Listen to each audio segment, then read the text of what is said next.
Dje u mbajtën zgjedhjet e jashtëzakonshme parlamentare në Kosovë, një ngjarje që erdhi si pasojë e mungesës së mundësisë për formimin e institucioneve të reja pas zgjedhjeve të mbajtura me 9 shkurt. U desh që të mbaheshin zgjedhje të tjera për të siguruar funksionimin e institucioneve shtetërore. Hajde po ndalemi dhe po i shohim se si kanë ndryshuar rezultatet e partive kryesore nga zgjedhjet e vitit 2021 dhe ato të muajit shkurt e dhjetor të këtij viti.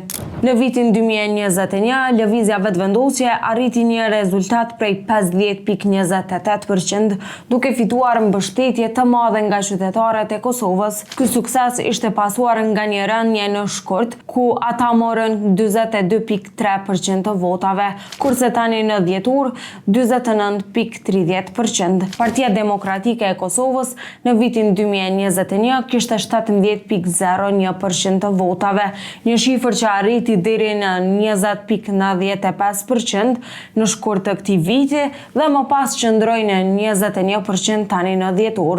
Lidhja Demokratike e Kosovës ka pasur 12.73% në vitin 2021, në 13.57% tani në dhjetor të këtij viti, pas një periudhe më të mirë në shkurt 2025, kur arriti 18.27%.